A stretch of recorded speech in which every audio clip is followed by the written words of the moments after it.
Για περιέγραψέ μας τι έχει τώρα πάνω. Αυτό το σκάφος, Ναι.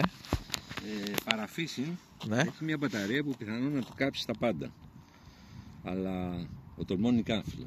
Πάντα. Πάμε. Πάμε.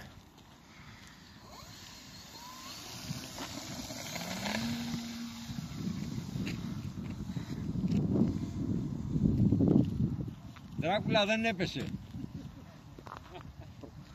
Έχει ζυγίσει κιόλας, μια χαρά. Έχει ζυγίσει, δεν παίρνει χαμπάρι στον αέρα.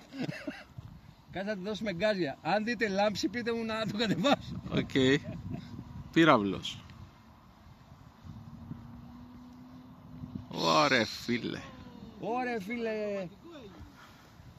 Φωτιά είναι αυτό που έχει πάρει.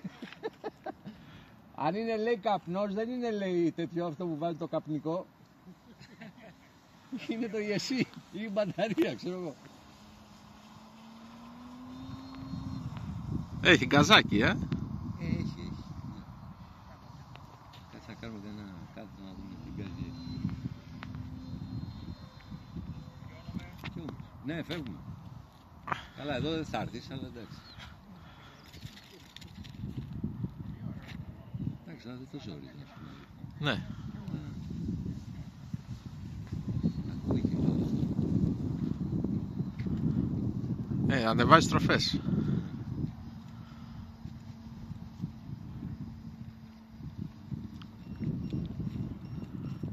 Γιατί χτύπησε.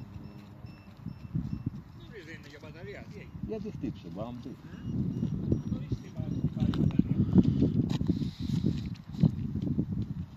Περίεργο δεν είναι. Είναι φυσά το μαγνητή. Αυτό που πάει στο 200 volt, γιατί τώρα έχει λίγη παραπάνω.